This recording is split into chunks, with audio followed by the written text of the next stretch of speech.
반갑습니다.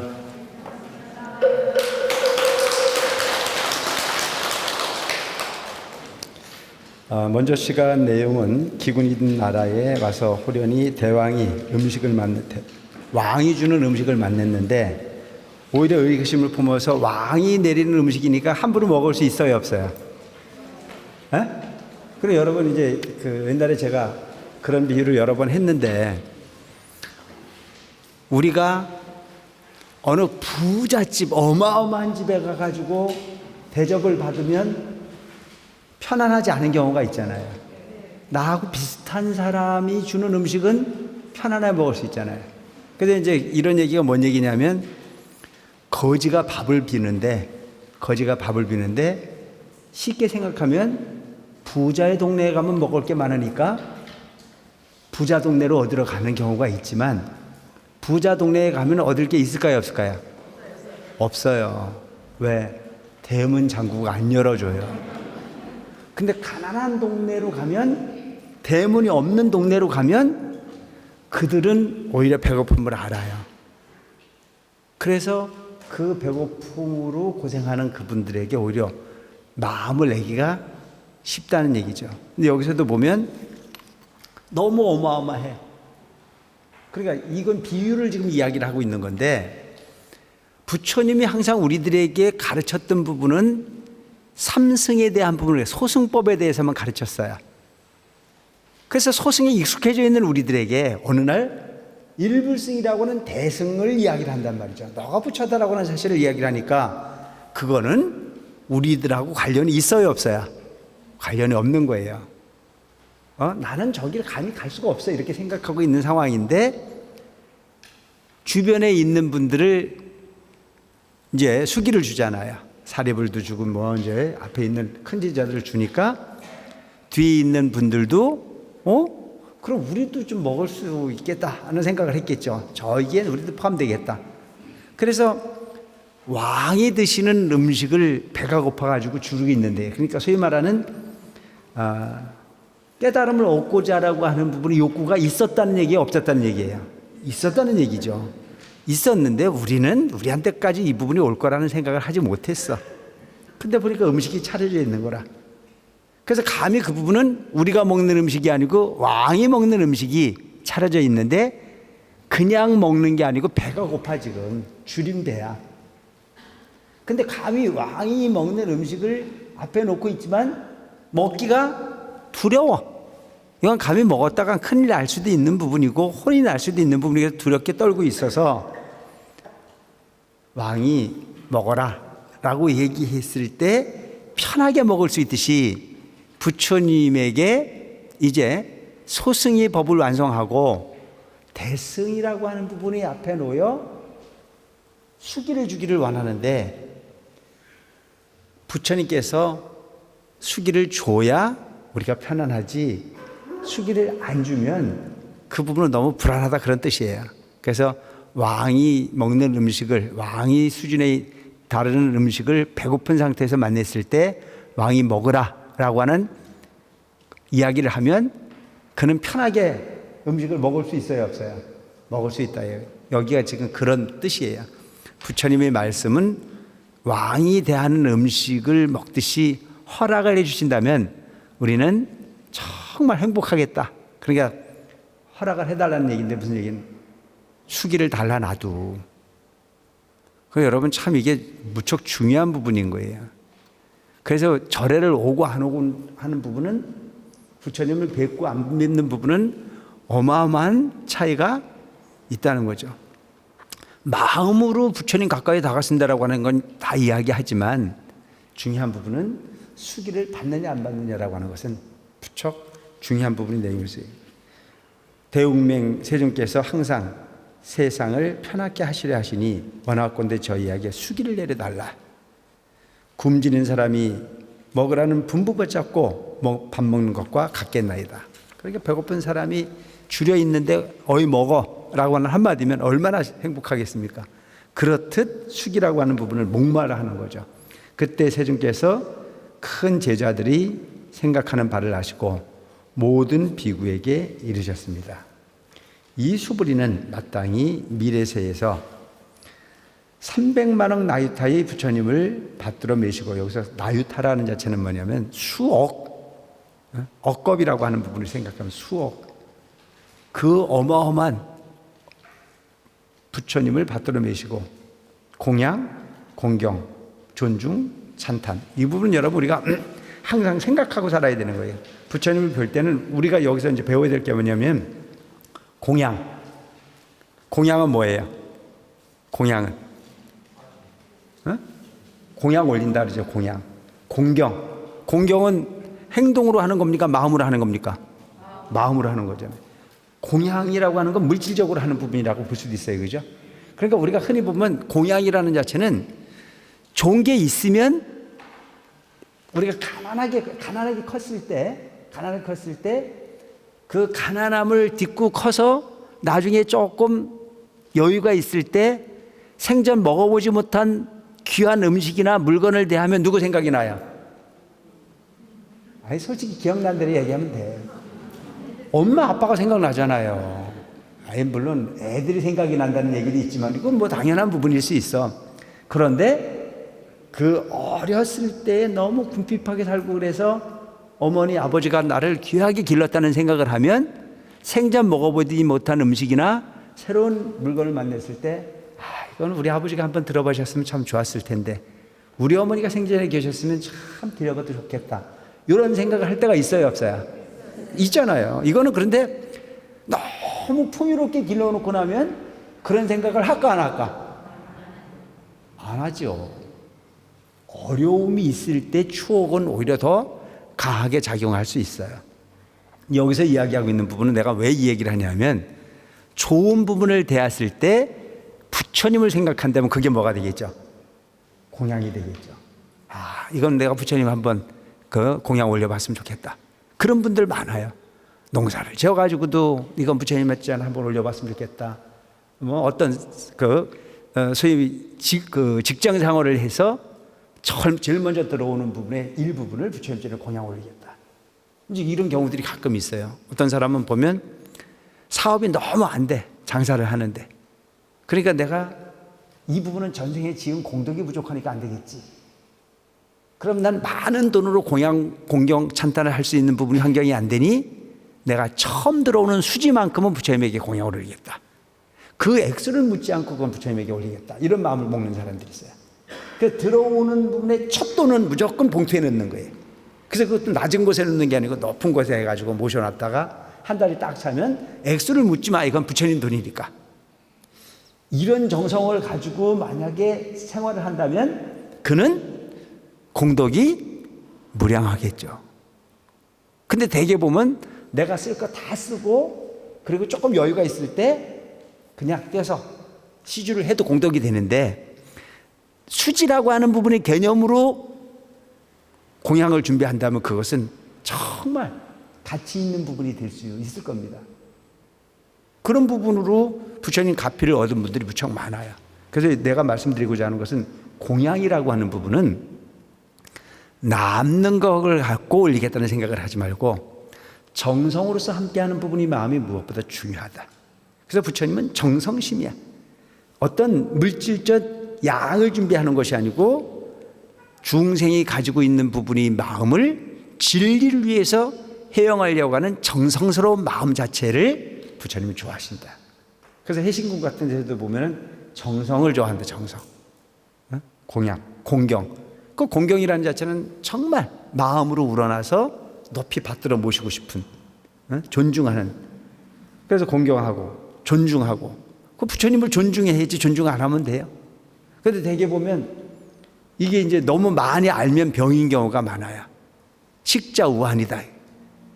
절에를 처음 온 사람들은 부처님도 두렵고 스님도 두려워. 어떤 분은 그런 분들을 많아요. 난 생전 떨어보지 않았는데 스님 앞에 가면 왜 그렇게 떨리는지 모르겠다. 그거는 내가 볼 때는 스님이 무서워서가 아니고 스님을 그만큼 존경하는 거죠.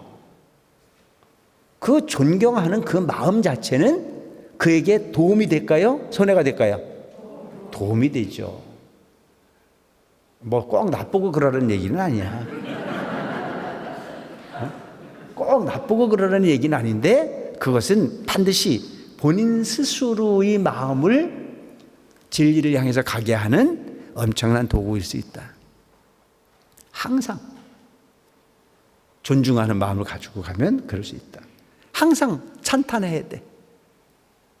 부처님을 찬탄하고 삼부를 찬탄할 줄 아는 사람이 가치가 있어.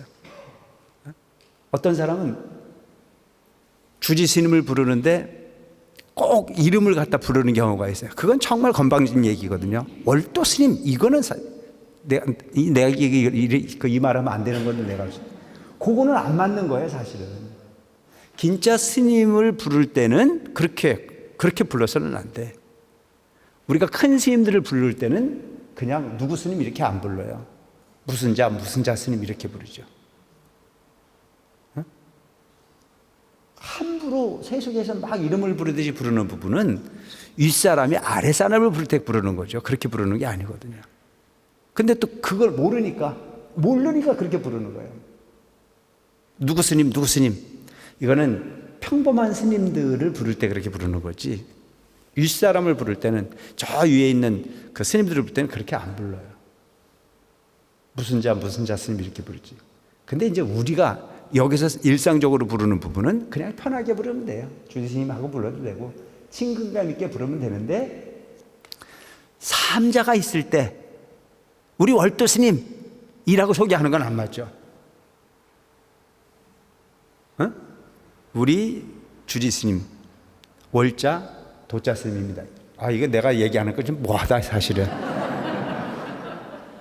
그렇게 부르는 것 자체가 A가 있는 거예요. A가. 그러니까 이건 무슨 얘기냐면 평상시에 이렇게 부처님을 외경하거나 큰 스님들을 부를 때는 공양, 공경, 존중, 찬탄을 가지고 가면 그것만으로도 무량한 공덕이 되는데 여기서도 보면 수부리에게 수기를 주면서 수많은 부처님을 공경하는데 그 수많은 부처님이 나유타야 나유타. 억의 숫자에 해당되어지는 많은 부처님을 받드는 거죠. 그리고 여러분들이 부처님을 많이 만날수록 업장이 소멸되고 그 부처님의 가르침이 깊이 있게 들어갈 수 있다는 얘기야. 그러니까 절에 자주 와야 되는 게 맞아. 자꾸 봐야 달라지지 그냥 달라지겠냐고. 근묵자학이라 그러잖아요 제가. 먹을 가까이 하면 먹물이 들게 돼 있고 향을 가까이 하면 향내가 배이게 돼 있듯이 자주 와야 돼. 근데 이제 불교를 잘못 이해하면 야 마음이 부처라는데 꼭 가야 되냐? 아니 마음이 되고 그 말을 하면 내가 인정도 할 것 같아. 마음은 근처에도 안 가고 입만 살아가지고 거기 한번 큰 월도스님 법문 들으러 가보니까 그건 꼭 절에 안 와도 된다더라. 절에 와서 마음 안 갖고 올 바엔 차라리 집에서 마음 내는 거 오히려 크다고 그러더라. 개의성불도라 그러더라. 지나가다가 부처님 생각만 해도 이미 도를 맞춰 다 얻었다고 얘기하더라. 이렇게 해석하는 경우가 있는데 본인 스스로를 보면 알잖아요. 본인 스스로를. 그래서 내 스스로가 항상 부족하다는 생각을 가지고 성실함을 더했을 때 그 가피를 크게 입을 수 있다고 하는 건 꼭 기억하고 갈 필요가 있는 덕목이 아닐까 싶은 생각을 합니다. 항상 맑은 행을 닦아 보살도를 갖춘 끝에 항상 맑은 행. 여기서 얘기하고 있는 맑은 행이라는 자체는 뭐예요? 탁하지 않은 거예요. 근데 우리는 흔히 보면 내 행동이 맑았는지 안 했는지는 본인 스스로가 알잖아요. 본인 스스로가 본인 제일 잘 알아요. 복받을 짓을 했는지 엇받을 짓을 했는지 본인이 잘 알아. 왜? 계율을 배웠으니까. 이게 옳은 행동인지 옳지 않은 행동인지는 본인이 잘 알아. 그 부분이 본인에게 업으로 남아.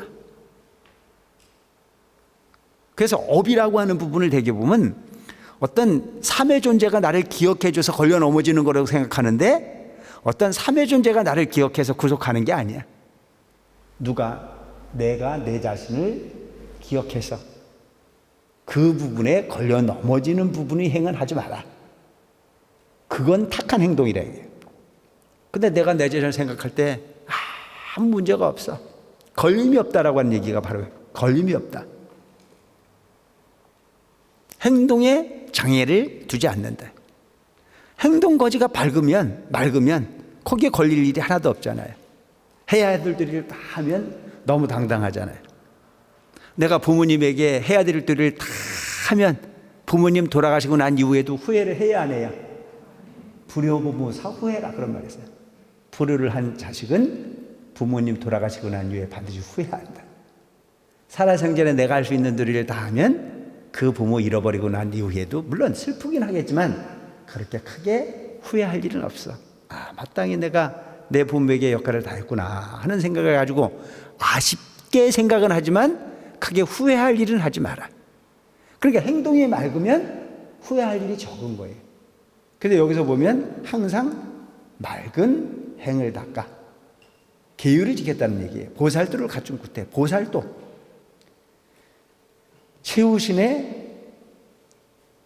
채우신 때에 성불을 하리라. 마지막 이제 윤회의 몸을 벗어나는 걸 채우신이라고 그래요.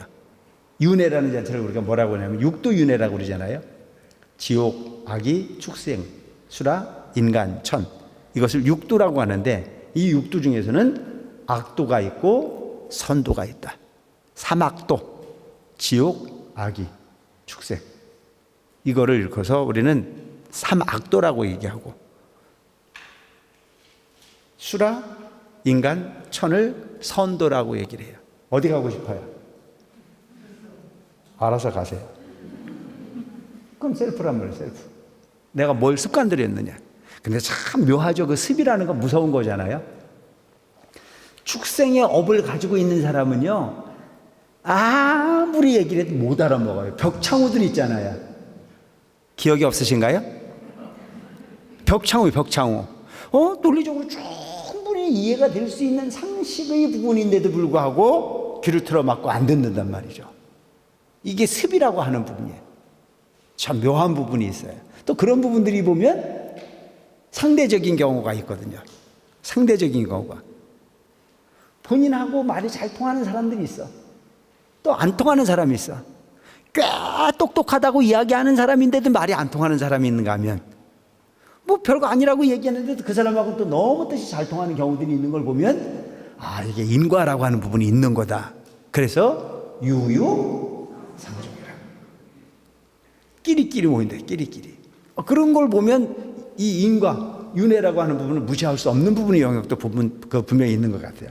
근데 우리가 살다 보면 말이 제일 안 통하는 게 누구예요? 말이 제일 안 통하는 게 누구예요? 누구야? 그 인간이지. 근데 사실은 보면 제일 잘 통하는 주라고 선택을 했는데 안 통해. 그것도 업됨이지 않겠어요? 업됨? 고를 때는 정신 차리고 골랐을 거 아니야. 근데 안 통해. 그 안 통하는 이유가 뭐냐면 욕심이 많은 거예요. 뭐에 대한? 내 소유에 대한 욕심이 많기 때문에 그래요. 멀리 떨어져 있으면 그 부분이 다 통할 수 있는 부분인데 너무 가깝게 너무 빠른 욕심으로 상대를 끌고 가려고 하는 부분 때문에 안 통하는 부분이지. 왜 안 통하게 안 통하겠어요? 그러니까 연애할 때 잘 통했던 사람이 붙어 사니까 안 통한다면서요. 내가 뭐 잘못 알고 있나? 그래, 연애할 때 잘 통했다라고 하는 얘기는 통한다는 얘기잖아요. 그죠? 근데 그게 안 통한다는 자체는 목표의식이 너무 강하기 때문에. 그래서 제가 가끔 설명을 그렇게 하잖아요. 수돗물을 틀 때 너무 강하게 틀면 한 방울도 안 바뀌어. 너무 적게 틀어놓으면 시간이 너무 많이 걸려.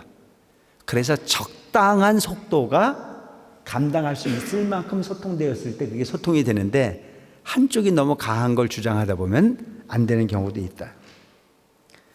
이름을 명상열애, 응공, 정변지, 명행족, 선서, 세간해, 무상사, 조장부, 천인사, 불세존이라 하리라.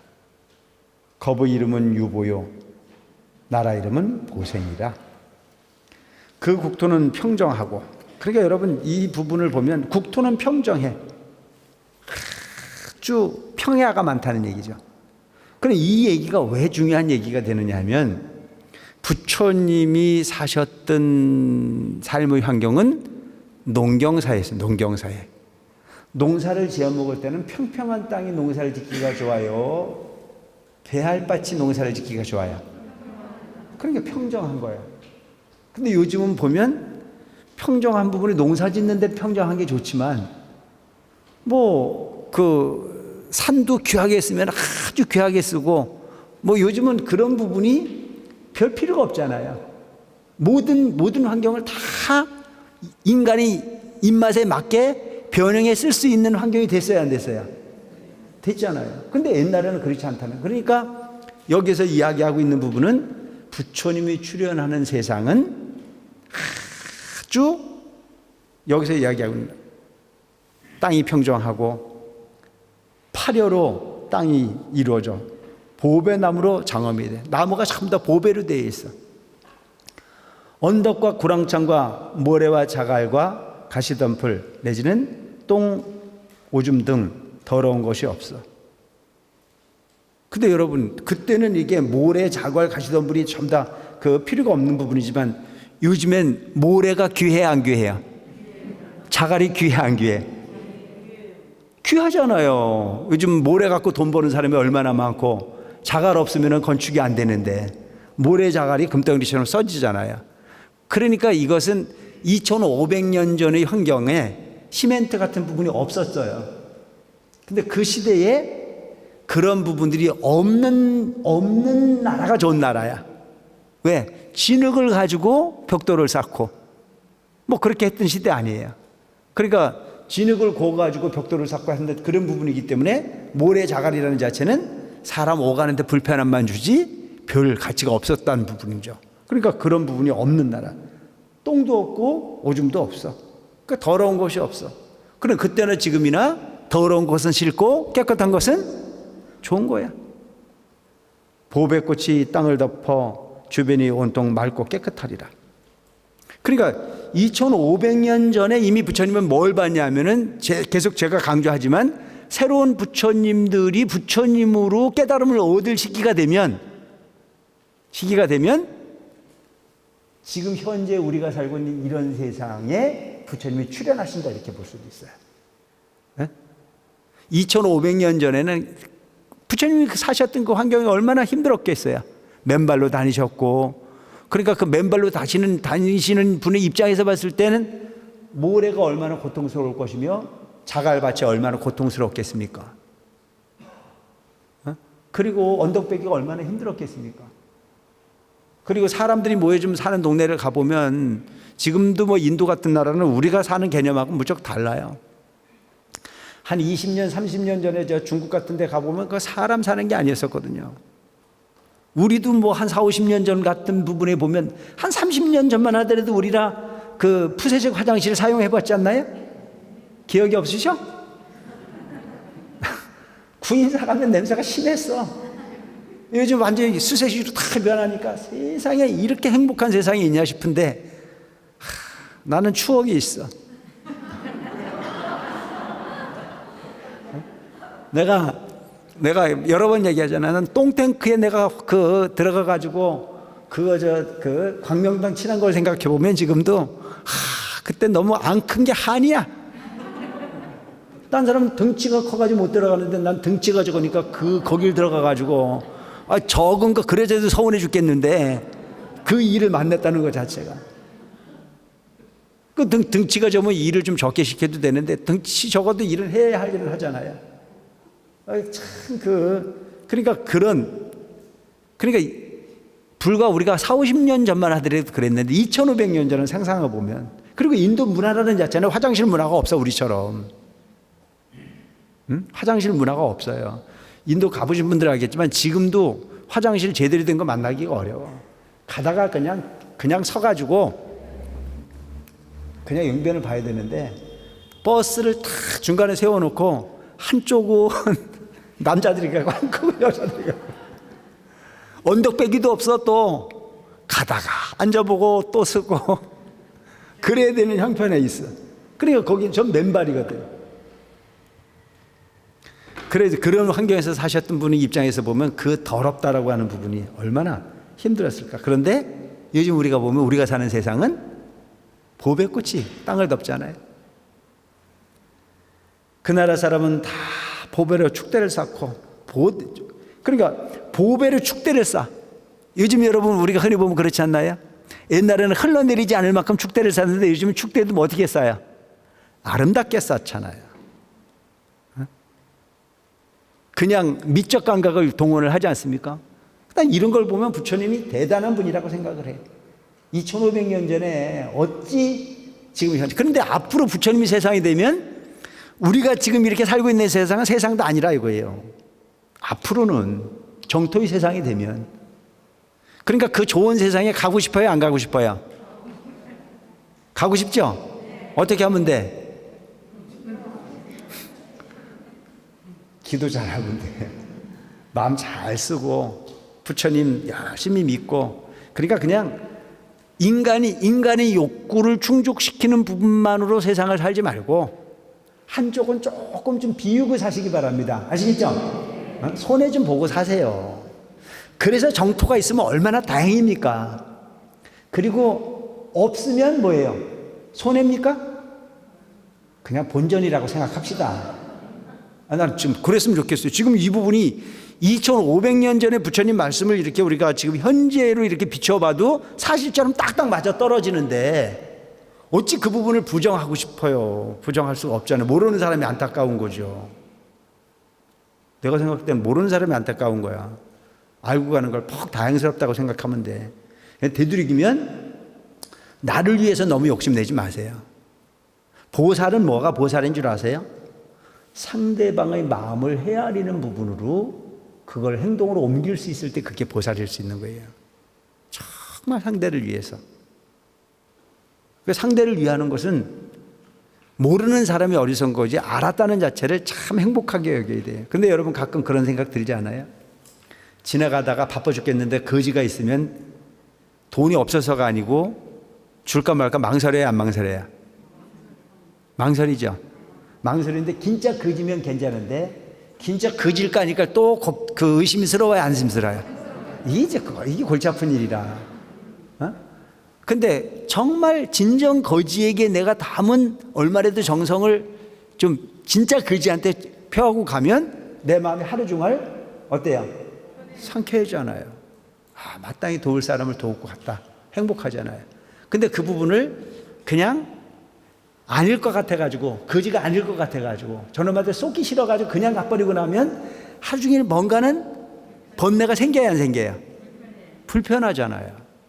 그러니까 여러분 우리가 마땅히 보살의 마음을 갖고 보살의 행동을 하면 상대방이 즐거운 게 아니고 누가 즐거워요? 내가 즐거워지는 거예요. 그러니까 보살행은 좋은 거란 말이죠. 그래서 인도 같은 나라를 이렇게 가보면 그 사람들은 윤회와 그 업을 믿기 때문에 거지도 당당하게 구걸을 해요. 뭐라고? 복짐지라고. 우리 거지는 그렇게 복짐지라고 하는 사람 없어요. 도와주세요, 날 좀 도와주세요라고 얘기를 하지만 인도 같은 데 가면 그 나라의 문화라는 게 무서운 거예요. 복짐지세요. 입을 벌리고 앉아갖고 복짐지라고 여기더라고.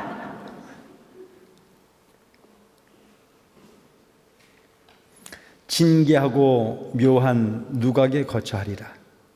성문 제자는 한량 없고 가히 없어. 그러니까 부처님이 진리를 공부하는 제자들이 한량이 없어. 산수로나 비유로도 능히 알지 못하며 그 양이 너무 많기 때문에 불국정토죠. 부처님 믿는 사람들이 꽉 찼다는 얘기예요. 근데 우리는 지금 보면 확률적으로 보면 참 불교 알량에 믿잖아요. 그죠? 지금 우리가 사는 세상을 보면, 그래서 가끔 보면은 요즘에 이제 무종교 사회가 됐다, 탈종교 사회 뭐 이렇게 얘기를 하는데 이게 과연 바람직한 부분일까라고 하는 생각을 해요.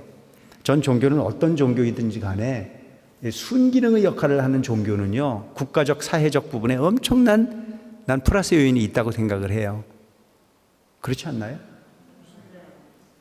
누가 통제해서 착한 것보다는 우리는 스스로 착한 거잖아요. 국가의 법으로 통제하는 부분이 영역에 들어가는 게 아니고 우리는 우리 스스로가 양심을 지키잖아요. 뭐에? 부처님 가르침에 준해서. 그러니까 법으로 통제받는 것보다는 여기 있는 사람들이 훨씬 저는 준법 정신이 강하고 사회 순기능을 한다고 생각을 하거든요. 근데 이런 세력이 많을수록 좋잖아요. 근데 믿긴 뭘 믿어? 내가 제일이지 그래가지고 마구 행동을 하고 매고 파괴를 하고 소위 그 모든 부분을 다 그렇게 훼손해 간다 그러면 이 사회가 얼마나 탁해지겠습니까? 그러니까 종교의 기능이라는 자체는 어마어마한 기능인데도 불구하고 요즘에는 안 믿는 것을 무슨 영웅처럼 생각하고 있는 게 참 안타까운 부분이잖아요. 부끄러운 줄 알아야 되는데.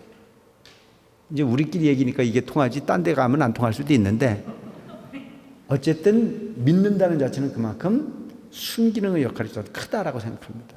뭐 타 종교도 마찬가지예요. 어느 종교에 갔는데 거기서 뭐 못된 거 하라고 가르치는 부분은 없잖아요. 물론 종교도 잘 선택해야 될 필요는 있어요. 종교 때문에 이혼을 하고 종교 때문에 가정이 파괴가 되고 종교 때문에 부모하고 의절을 하고 이런 경우가 있다면 그건 종교의 기능이 아니겠죠. 그죠? 종교는 착함을 가르치는 부분을 바탕으로 가르쳐야 되겠죠. 그래서 내가 볼 때 뭐 타종교도 착해야지 복 준다 그러지 뭐 나쁜 짓 해서 복 준다고 가르치는 데는 그렇게 많지는 않잖아요. 유사 종교를 제외하고 나서. 그래서 제대로 된 어떤 그런 종교는 사회에 엄청난 부분의 역할을 하는데 여기서도 보면 그런 그 부처님이 그 탄생을 하는 나라에는 그렇게 진리를 그리워하는 사람이 헤아릴 수가 없어. 산수로도 쓸 수가 없어. 그 양이 너무 많아서 숫자로 헤아리지 못한다 이런 얘기죠.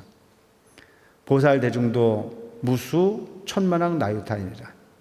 부처님이 그 수명은 12소겁이고 정법이 세상에 머무르는 20소겁이며 상법도 20소겁에 머무르리라.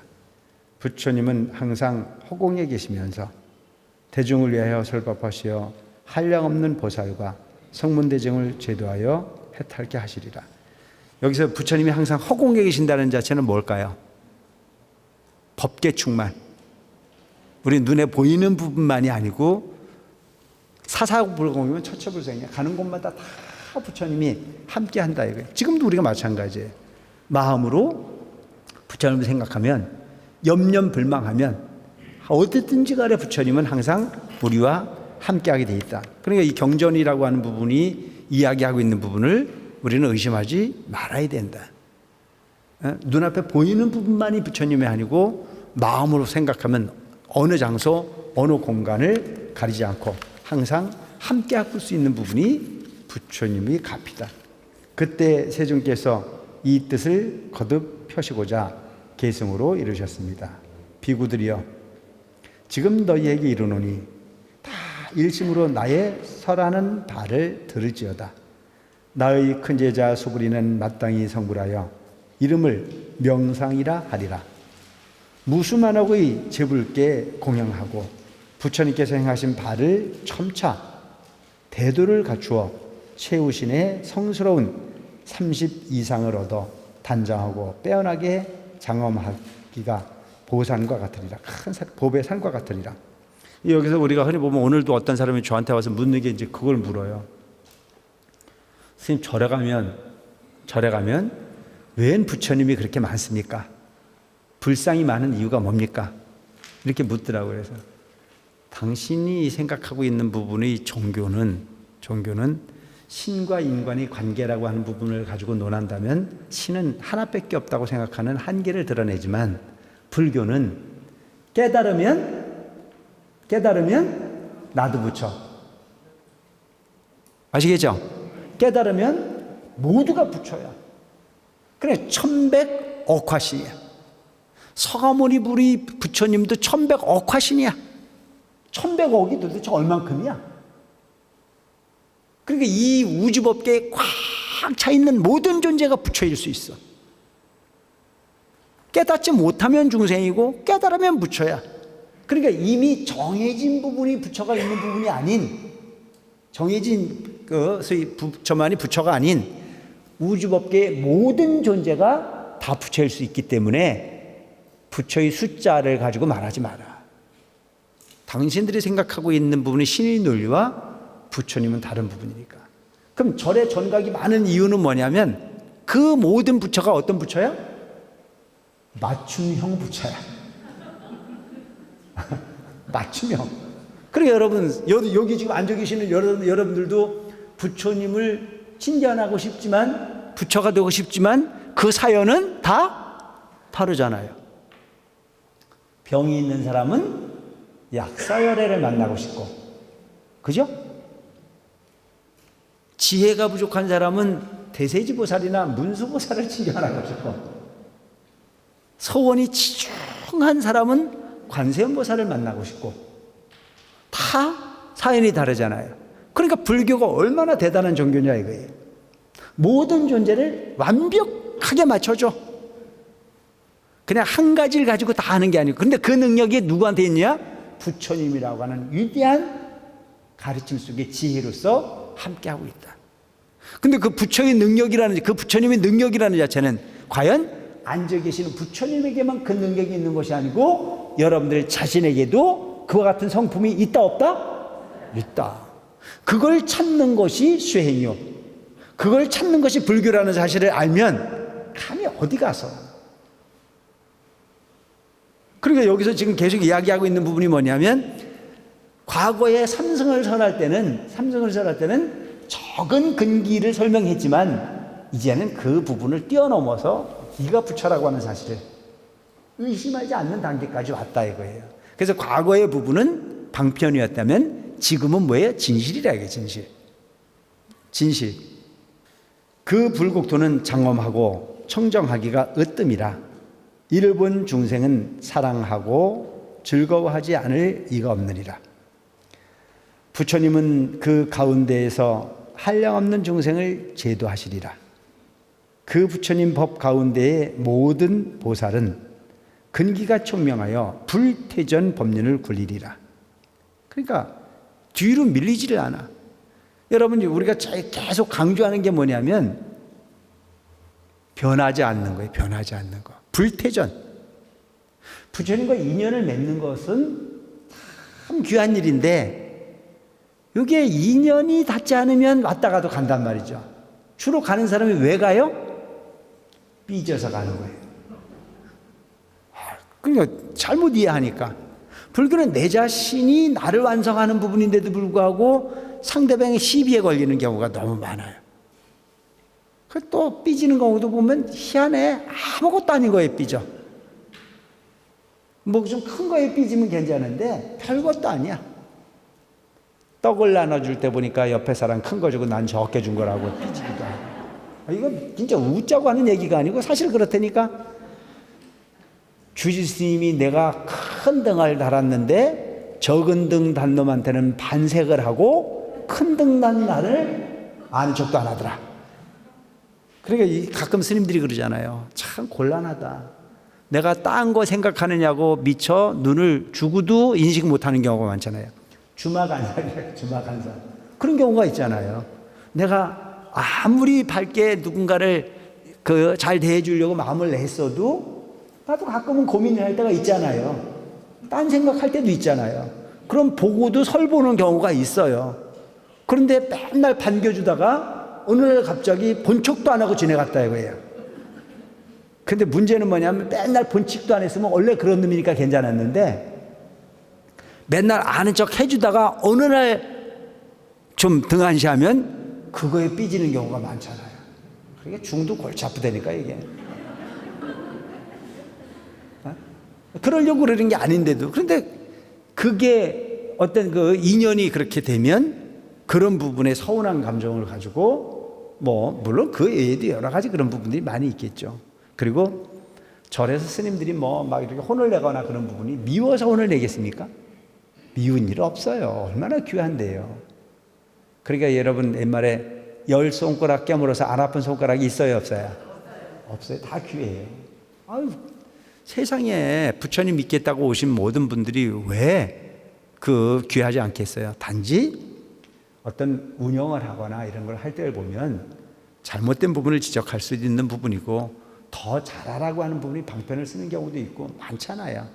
그러니까 옛날에 보면 큰 스님들이 큰 스님이 되기 위해서는 말도 못한 억울함을 능히 견디는 부분에서 큰 스님이 됐지, 억울함을 억울함으로 푸는 부분으로서 큰 스님이 됐다는 얘기를 한 번도 들어본 적이 없어요. 여러분들도 여기는 그냥 나 없으면 되나 봐라 이렇게 생각하지 말고 공부하는 마음으로 참여할 수 있는 불자가 되시기 바랍니다. 아시겠죠? 그냥 나는 여기에 그냥 고객이다 이렇게 생각하지 말라고. 우리가 수준이 무슨 장사꾼 수준이 돼서는 안 되잖아. 이제 우리끼리는 이제 그런 얘기를 할 수 있어. 우리 스님들끼리는 야, 우리 신도 불자들한테 정성을 다하자. 그분들에게 정말 귀한 법문과 귀한 신행 생활을 할 수 있도록 그 서비스를 해야 되는 부분이 우리가 해야 될 역할이지. 그래서 우리 스님들끼리는 그래, 그 신도를 정말 귀한 고객대하듯이 이렇게 모셔야 돼. 이런 얘기는 우리끼리는 할 수 있어. 근데 여러분들이 여기서 고객 노릇을 하면 안 돼. 여기에 여러분들이 오셨을 때 어떤 마음으로 와야 되냐면은 불자의 마음으로 오셔야 돼. 아시겠죠? 불자. 부처님의 아들로 와야 되죠. 불교를 공부하는 사람으로 와야 되는 거지. 그 뭐 쪼잔하게 내가 돈 몇 푼 올려가지고 뭐 그 공덕이나 짓겠다 이런 마음으로 가지 말고 최소한 우리는 여기 아까 얘기했던 공양과 공경과 존중과 찬탄을 행할 수 있는 그런 멋진 보살로 함께 하겠다는 마음을 가지고 도량을 참배하시고 참여할 수 있도록 하는 마음을 가져가실 필요가 있어요. 그래서 근기가 총명하면 불태전의 법륜을 굴려. 더 이상 뒤로 밀릴 필요가 없어. 그러니까 여러분들이 그런 마음을 가지고 가야 돼. 그래서 여러분들이 최소한 이 정도 이제 불교대학을 공부를 하거나 법화경 공부를 하거나 그러면 어떤 마음을 가져가야 되느냐? 스님, 우리 같은 사람들은 신경 쓰지 마세요. 우리는 모범생이니까. 처음 오는 사람들한테는 잘 해주세요. 그렇게 마음을 내야 돼. 내가 너무 큰 걸 요구하나? 처음 오는 사람들이나 이렇게 귀한 사람들을 여러분들이 자꾸 와서 그 사람들을 달래주고 얼러주고 할 수 있도록 만들어주면 저절로 사찰 분위기가 알 만큼 아는 사람들이 뭘 자꾸 그럴 필요가 있어. 이제는 보살도 그냥 보살이 아니고 뭐가 돼야 돼? 대보살이 되셔야 되십니다. 그 나라는 항상 보살로 장엄이 돼. 보살로. 여기 나오잖아요. 그 나라는 항상 보살로 장엄이 돼. 수준 높은 불자들이 많아지면 그게 보살 장엄이잖아요. 우리 스스로가 수준을 그만큼 높이자 이거예요. 응석 부리고 뭐 이런 부분이 아닌 알아서 봉사하고 알아서 살림 살고 알아서 아끼고 알아서 누군가를 좀 더 이렇게 보듬어 주려고 애쓰고 성문대중도 수를 헤아릴 수 없이 많다. 다 산명을 얻고 육신통을 갖추었으며 8해탈에 머물러서 큰 이덕을 갖췄느니라.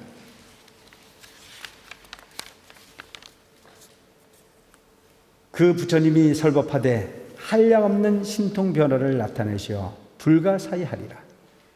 항아사같이 많은 하늘 사람과 인간 세상은 다 같이 합장하고 부처님 말씀을 듣고 받들리라. 이 상상만 해도 얼마나 가치 있어요, 그죠? 얼마나 행복합니까? 우리가 지금 소그룹이긴 하지만 근데 모든 사람들이 다 부처님 오심을 찬탄하고 그 신통자재한 부처님의 법력을 추앙하고 항아사같이 많은 사람들이 부처님의 말씀에 합장을 해서 경청을 해요. 그 부처님의 수명은 12소급이고 정법이 세상에 머무림이 12소급이며 상법도 12소급을 머무르리라. 그때 세존께서 다시 비구 대중에게 이르셨습니다. 이제 좀 전에는 누구한테 수기를 했어요? 수보리한테 했잖아요. 수보리. 근데 이제 요번에는 누구한테 하냐? 가절련한테.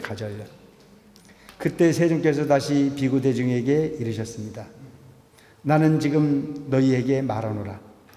이 마하가절련은 응당 내세에 온갖 공양물로 8천억 부처님께 공양하고 섬기며 공경 존중하리라.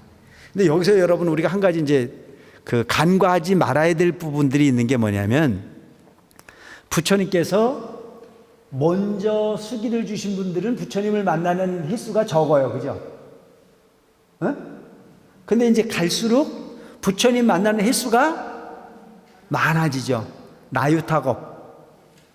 나유타겁은 억이라고 하는 부분이 숫자라고 얘기를 했는데 여기서는 지금 8천억이에요. 8천억. 그냥 억이 아닌 8천억의 부처님께 공양 올고 사랑하고 섬겨 존중한다. 그 여러분들도 지금 보면 부처님을 많이 만날수록 어떻게 된다는 얘기예요? 부처님 가까이에 다가선다는 얘기가 될 수 있겠죠. 그래, 결론은 무슨 얘기냐면 절에 자주 오라는 얘기야.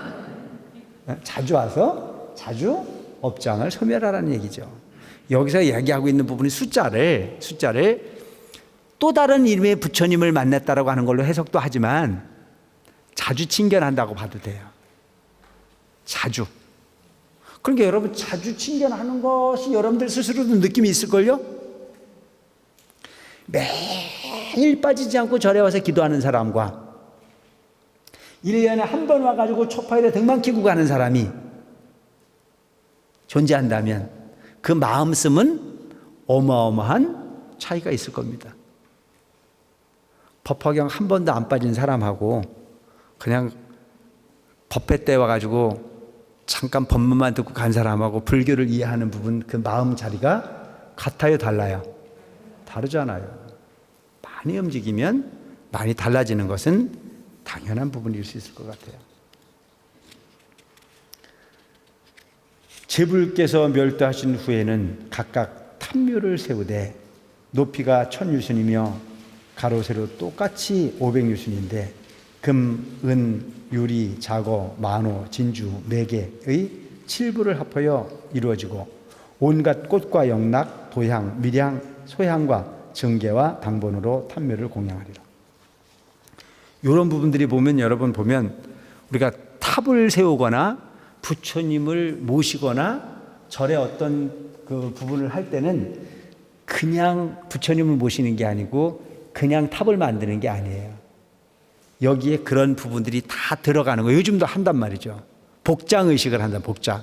그 복장을 할 때는 이런 지금 열거되어 있는 이런 보석들을 부처님에게 다 이렇게 복장을 하게 돼 있어요.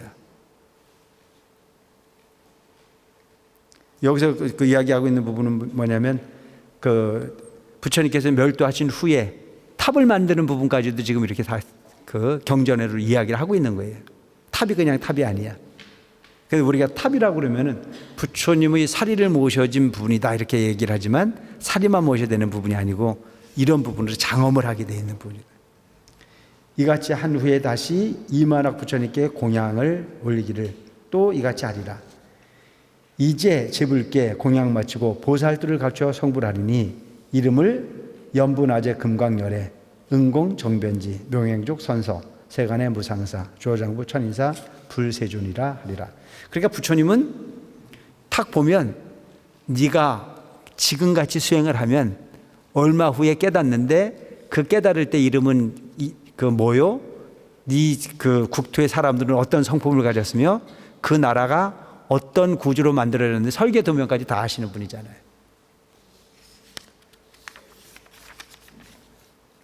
그 국토는 평정하며 파려로 땅이 되고 보배나무로 장엄하되 황금로로 도로 경계를 표시하고 묘한 꽃이 땅을 덮어 온통 맑고 깨끗하여 보는 이가 기뻐하리라. 4가지 악인도 지옥 악이 축생수라가 없고 하늘과 사람이 많으며 성문대중과 보살이 무량 만억으로 그 나라를 장엄하리라. 부처님의 수명은 12소겁이고 정법이 세상에 머무르면 20소겁이며 상법도 20소겁을 머무르리라. 그래 우리가 흔히 보면 나라가 좋은 나라가 되려면 나쁜 놈이 없고 좋은 사람이 많으면 그 나라가 정토예요. 그 나라가. 그러니까 정토는 착한 사람이 가야 되는 거예요. 계속 얘기하지만 거기에 나쁜 사람이 하나 가서 섞이면 그 나라를 망치잖아요. 그러니까 우리가 제일 중요한 것은 나 자신을 잘 살펴서 좋은 사람인지 나쁜 사람인지 매일 살피시기 바랍니다. 아시겠죠? 좋은 사람이 되려고 애를 쓰세요. 그게 나를 정토로 가게 하는 방법이에요. 부처님에게 잘 보이려고 하거나 스님에게 잘 보이려고 할 이유도 없어요. 부처님의 가르침을 우리가 잘 받아들이면 되는 거고, 되는 것은 내 스스로가 나를 어떻게 행동으로 옮길 거냐가 더 중요한 부분이 되는 부분이죠. 부처님을 칭견한다는 자체는 부처님을 그만큼 배운다는 얘기잖아요. 근데 그 부분을 받아들이지 않으면 가치가 없는 부분이라는 얘기가 되는 거겠죠.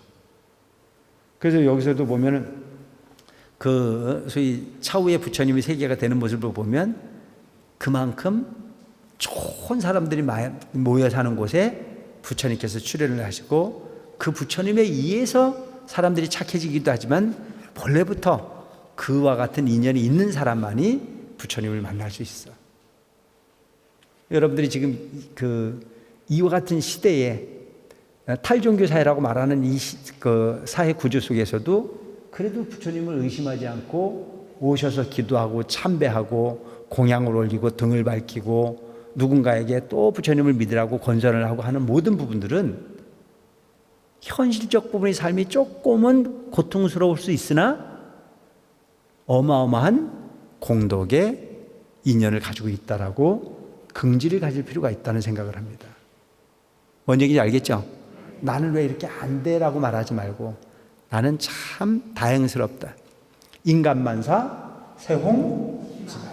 요걸 생각하면 돼. 좋으려고 만났지. 내가 딴 걸 다 버려도 부처님을 못 만났으면 어떡할꼬 하는 그런 생각을 가지고 가면 가슴이 뭉클뭉클해져요. 마인드 컨트롤이 필요해. 그때 세존께서 이 뜻을 거듭 펴시고자 개송으로 이르셨습니다. 비구들이여 모두 일심으로 들을지어다. 내가 살한 나는 진실하여 다름이 없느니라. 가전녀는 갖가지 묘하고도 좋은 공양구로 모든 부처님을 공양하리라. 여기서 이제 공양구라는 자체는 여러분들이 뭐 육법 공양도 있고 부처님에게 공양을 올리는 부분의 의식을 포함하고 있어요. 그래서 묘하고도 좋은 공양구로, 그러니까 아까 내가 얘기했듯이 뭐 특별히 이름 붙은 부분이 아닌 그냥 좋은 부분을 보면 내가 부처님께로 공양을 올려봤으면 좋겠다, 이런 마음만 가져도 복이 될까요, 안 될까요? 아니, 나 꼭 가져오래 소리는 아니야. 마음이라도 내버려, 마음이라도. 그러니까 여러분, 내가 옛날에 우리 어머니에게 뭔가 좋은 음식이 있을 때 드려봤으면 좋았을 걸 하는 마음을 내는 것도 공덕이 된다니까. 내가 어떤 좋은 부분을 만났을 때 부처님에게 공양을 올려봤으면 좋겠다라고 하는 마음을 내는 것만으로도 이미 어마어마한 공덕이 돼. 그런데 마음만 내지 말고 갖고 오면 더 좋겠지.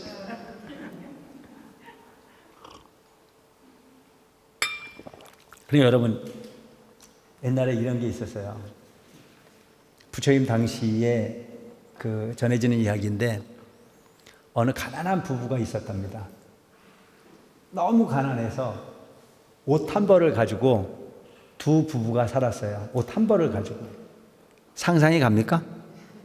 우리는 상상이 안 가잖아요. 근데 인도는 가능한 것 같아요. 그 당시엔 가능했을 것 같아요. 그래서 두 부부가 한 벌을 가지고 사는데 얼마나 힘들었겠습니까? 어느 날 부처님이 설법하는 내용을 들어요. 공양의 의미에 대해서. 근데 부처님은 물질의 공양을 원하는 건 아니에요. 마음의 공양이 진정한 공양이라고 항상 말씀을 하고 계세요. 그래서 어느 날 부처님 설법을 듣고 난 이후에 다하는 마음으로 부처님에게 진리를 위해서 공양을 하면 그 가치는 무량하다라고 하는 설법을 듣죠. 발심을 합니다. 그래, 공양이 참 좋은 거구나. 그래서 부부가 공양을 올리려고 생각을 합니다. 근데 아무것도 없이 공양을 올릴 수는 없잖아요. 그래서 두 부부가 부처님에게 공양을 올릴까 말까 고민을 해요. 그러다가 생각해 보니까 이거 없으면 구걸도 못하러 가는데 안 되겠다 싶어가지고 참아요. 그 이튿날 또 발심이 됩니다. 공양을 올려야 되겠다 라고 하는데 또 망설입니다. 사흘째 되는 날은 너무나 부처님 자리에 공양을 올리고 싶어가지고 그 옷을 벗어가지고 단바깥으로 휙 던졌어요. 부처님에게 공양을 올리느냐고. 그리고 너무 기분이 좋았어요.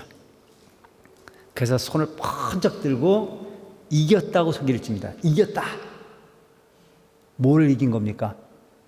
올릴까 말까 하다가 올리는 마음으로 내가 내 욕심을 이겼다 라고 하는 걸로 소리를 쳐요. 그때 지나가는 왕이 그 소리를 들어요.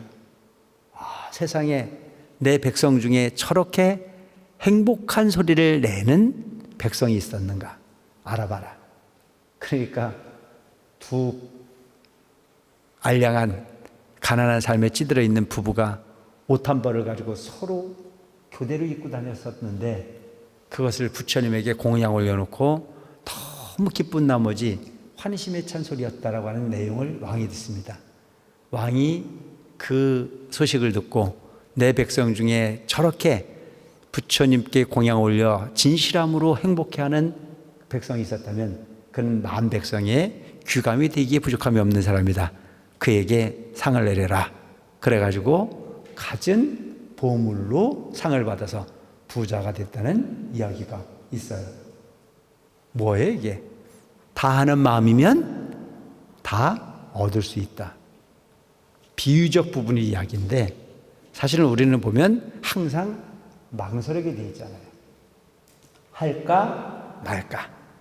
요걸 참으면 우리 아이와 더불어 애식을 멋지게 할 수 있는데 차라리 조금 절약을 해서 등을 적은 걸 키고 애식을 한번 하자라고 하는 부분이 생각을 하는 경우도 많고 절에 와서 부처전에 불전함에 공양을 올릴 때도 10,000원짜리를 그냥 넣는 것보다는 1,000원짜리를 바꿔가지고 여기도 넣고 저기도 넣고 나눠서 내면 부처님이 분명 더 기억을 잘해줄 것 같아가지고 나눠주는 경우도 있다 이거죠. 아니 이건 내가 왜 이런 얘기를 하냐면 내가 그러니까 그런 얘기를 하는 거지.